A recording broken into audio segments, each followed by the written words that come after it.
Welcome to Ministry Mondays with Meg. I'm Meg. So, welcome. Glad to have you.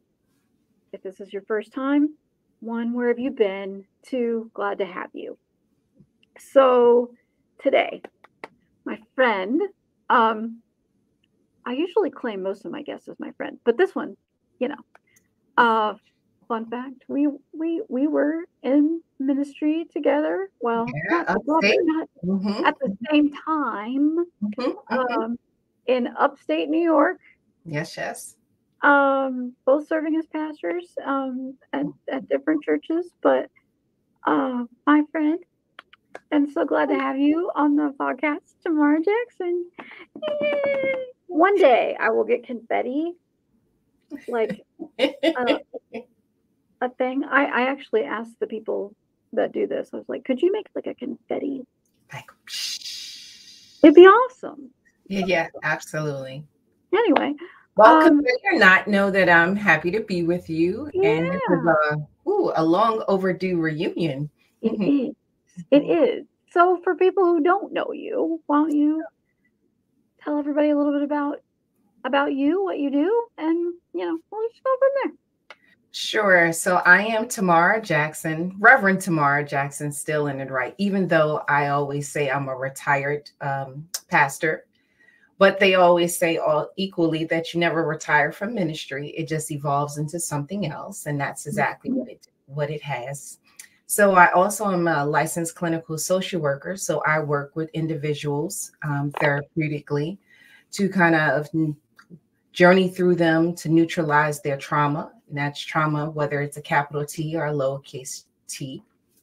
But even more wonderful, not that those things are not wonderful, in my evolution, I've become a filmmaker. So that is kind of where I landed in the midst of doing therapy or providing therapy services for individuals during COVID and the height of the lockdown, and just everything was just inflated. And so I was accepted into a program that teaches you how to, from concept to post, basically, how to create a film. Wow. And I love it. I mean, so I've obviously, seen the goings on social media and all that stuff, but to go from retired pastor into therapy and knowing that you still, do this continue, but then as filmmaking, is that something you always wanted to do? Honestly, I never considered it, right? But I didn't eliminate it. And what I will say is that, like, anybody who has known me throughout the years, even in ministry, know that I am creative, right? Yes, yes, very much so. I was the pastor that will praise dance after a sermon to bring it home. I am the pastor that would do spoken word, because spoken word was a part of kind of my toolkit even before God called me to ministry. And so, and just other artistic ways of observing, like communion or just whatever, right? To bring what we're doing in this experience with God even closer than words, right? So, so I found a way to be creative and equally continue to help people to heal. That's awesome. I mean, really. Thank you. And I mean, in the same way, I mean, if you boil down pastoring ministry, I mean, that's what you're doing, at least hopefully, is bringing your creative self. My kids, my middle one, always said, my mom writes fanfic about Jesus. And I was like, oh, yeah, I guess kind of I do, I mean, exactly. I guess kind of I do, so that you get to use that gift and ability, because I do remember that creative that you are oh so creative. Thank you. That you get to embrace that in this role, because I think we all have to have it.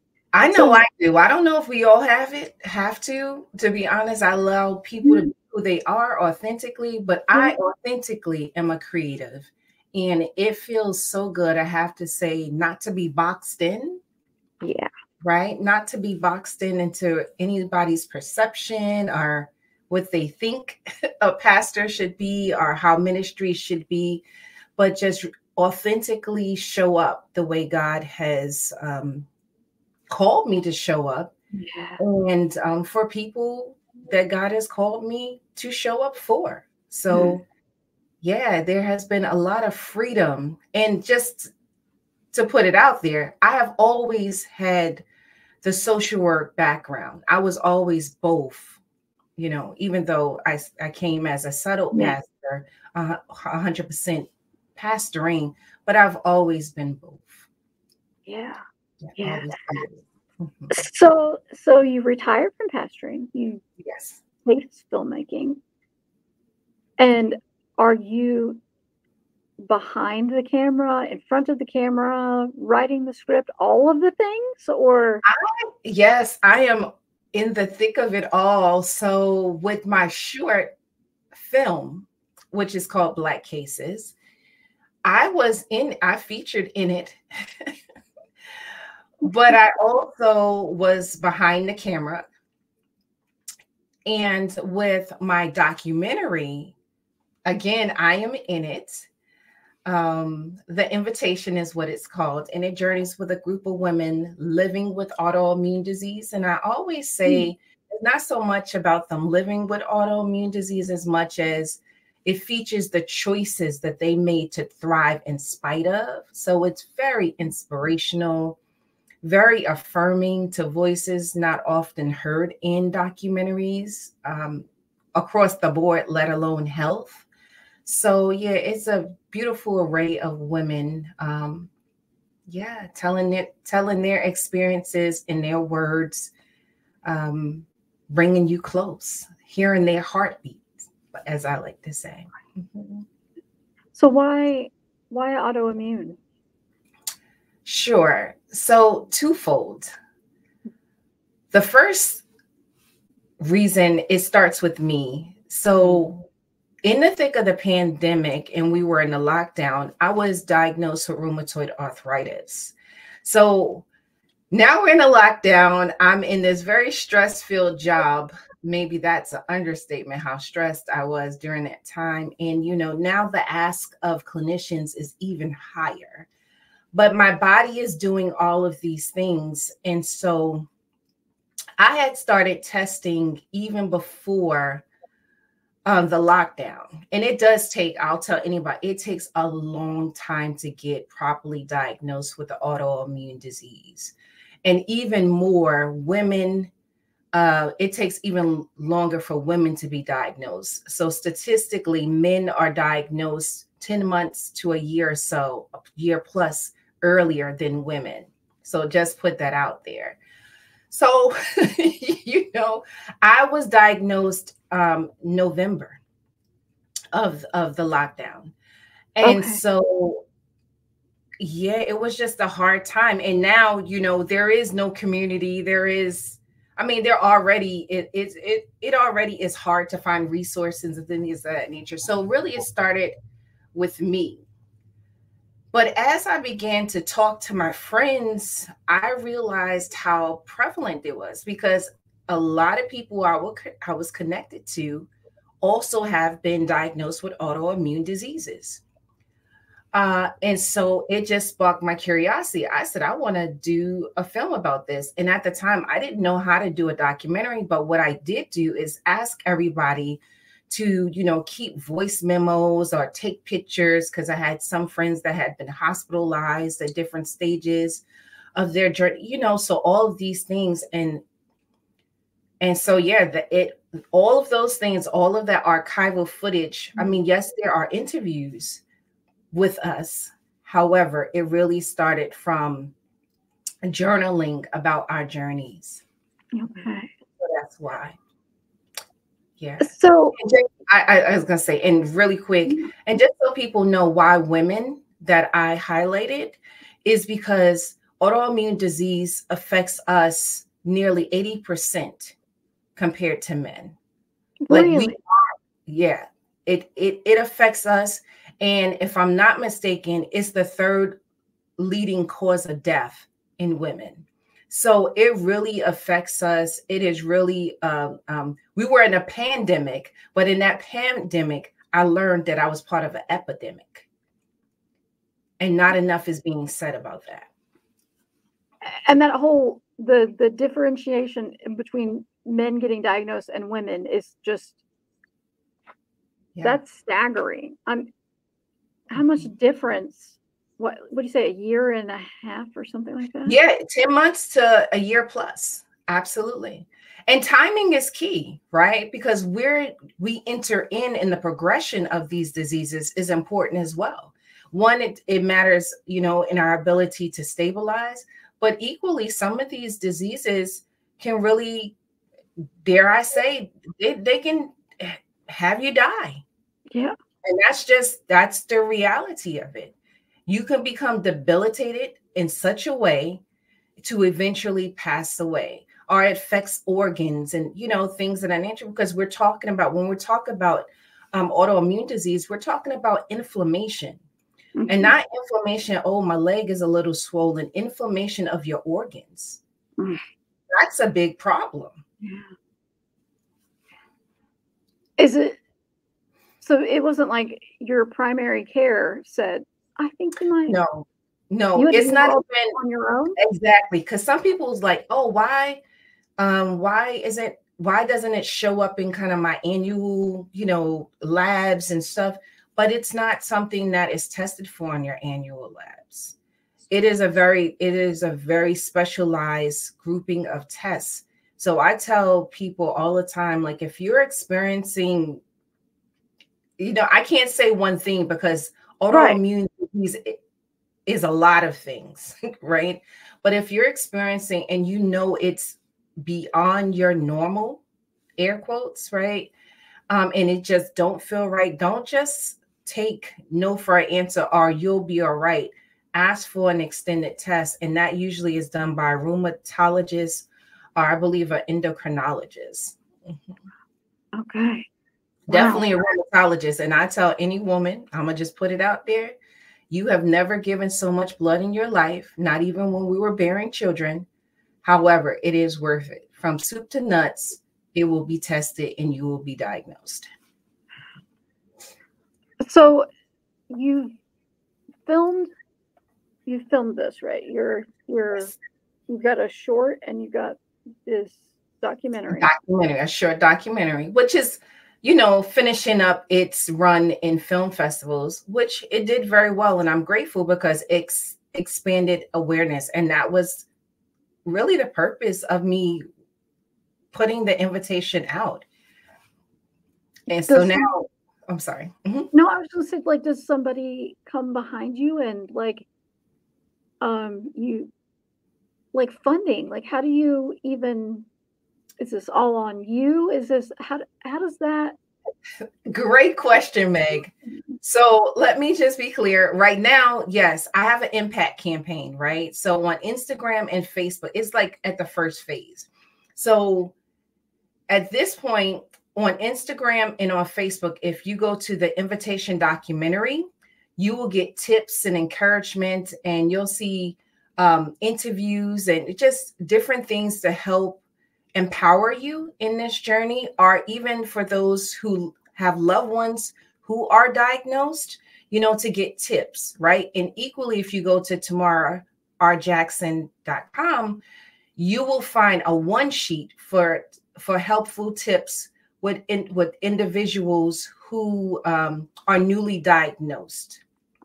So that is one way. But yes, I have been at this stage funding the whole thing. So yes, if someone wants to support, wants to sponsor, not only sponsor monetarily, but sponsor like a local screening, because that is really why I did the documentary. It was really for community really a community-based initiative. And like I said, it's now ending its run with film festivals. So if you want to, your church, your organization, whatever, your book club, I don't care what it is, wants to host a screening, please reach out to me and we will make it happen. I do have a memorabilia, a shirt that says, autoimmune disease awareness. I am a warrior for those who are diagnosed, or I am a supporter. All those things go back to the impact campaign, because yes, I do have a social media manager handling, the social media aspect, but there's other things that it's going to grow into to continue to spread awareness. Again, the one sheets, copies and all of those. But equally, Meg, I want to say I've been blessed too. At the very beginning of the social media campaign, I got a small grant. I wrote a grant, and I was awarded a small grant to at least get it started.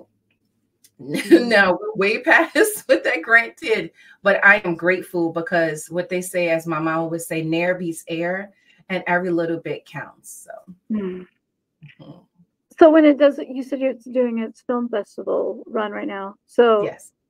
Do you have to pay to enter it into each one of those film festival kind of things? So yes, but the good thing is I finished the film at a time where it was like early entry. So for the most part, it's not with all. For the most part, the film festivals did not cost me that too much. Didn't cost me too much to enter. But equally, I'll let people know film festivals, they can accept or deny. You don't get your money back. You don't get your, that's not how it works. But something new every day. Okay. Yeah, exactly.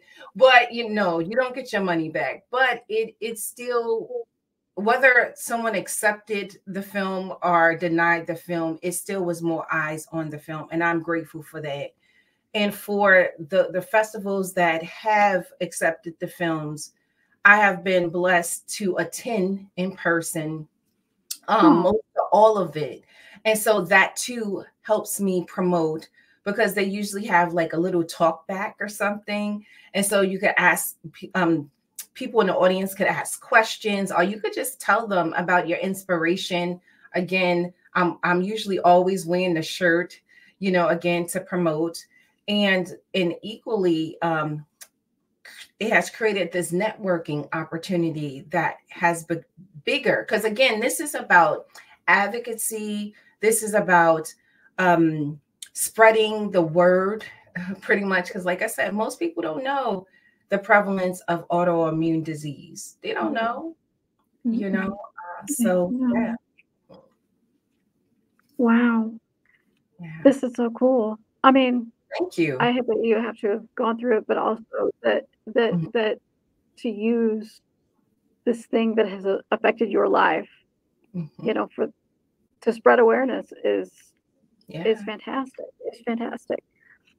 So what have you learned about your ashes moment? You know what I mean? How God says, like, I'll give you beauty for your ashes. Yeah.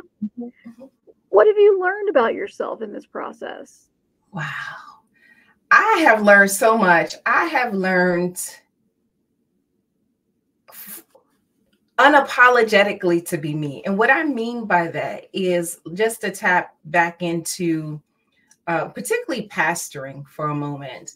I think when we're called to ministry, people see your gifts, right? And we candidate and all of these things. But I think it comes with this expectation of what and who you're supposed to be, what you're supposed to take, like, oh, they smack you one way, oh, turn the other, you know what I mean? All of these things, like you're supposed to be limitless, sometimes in the disrespect or the suffering, or, and you're not supposed to complain, but we're human. And, we're human. We're spiritual beings, yes, but we're human and we hurt. And, we hurt deeply, even if you're in pastoral ministry. we're not scathed from hurt, you know, and stuff like, and everything doesn't just go away. So what this whole journey has really taught me about myself is to be authentic to myself, because being authentic to myself, I can be most authentic to what God has called me to. And I just don't believe God called me to pain and suffering and, you know, just a whole bunch of other words that I can use, right? And it's not that life won't life, but life doesn't, like, it's just not my theology, this redemptive suffering and, you know, all of that's just not my theology. And that's just not what I read when I read my Bible. Let's just put it that way. And so, yeah, by being my authentic self and understanding that no matter what walk of life I'm operating in, what hat, I'm still the instrument, and the instrument has to be all right. And if the instrument is not going to be, is not all right, equally, the things, the people, places, and things that God has called me to, they're not going to be all right. They're not going to be as healthy as they can be. They're not going to be as transformed as they can be. Why? Because the instrument is not well. So I've learned to be my authentic self unapologetically and without needing to explain to anyone. Yes.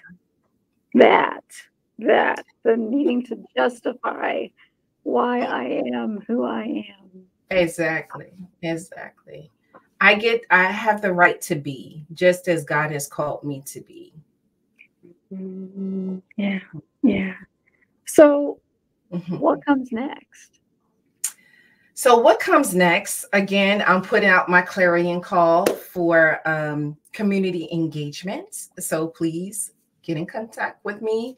We'll put all your links in to tamararjackson.com. Yes.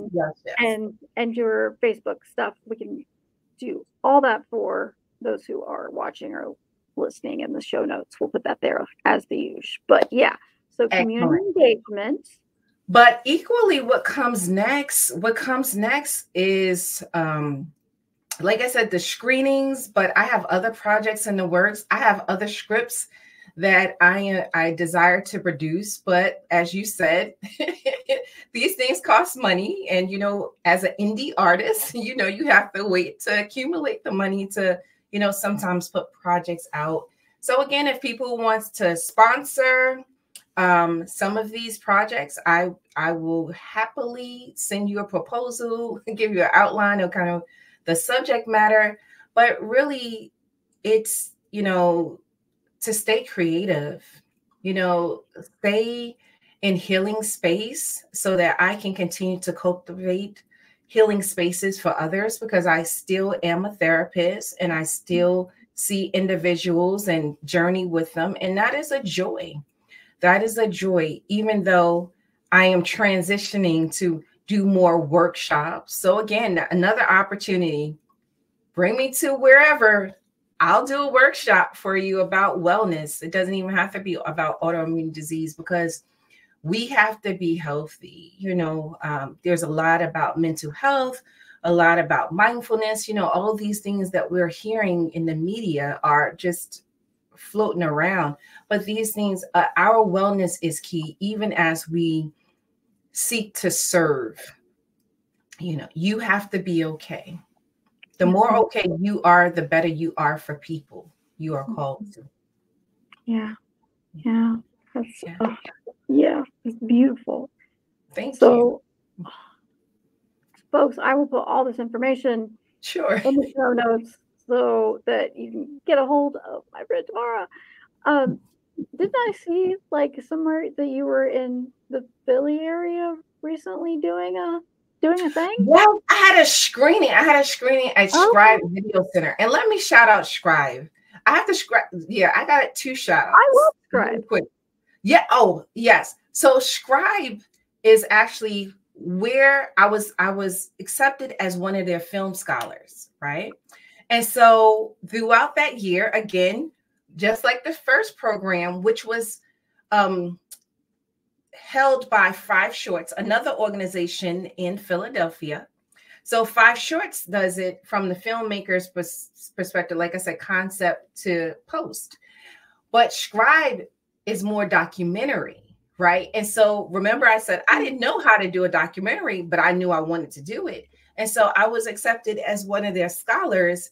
And so, yes, that is how the invitation came to be, from kind of my heart in my head to here we are post and on screen, and just, yes. So it was great. And people ask wonderful questions. Like I will be actually showing part of, on the impact pages, I actually will be showing pieces, clips from the Q&A session.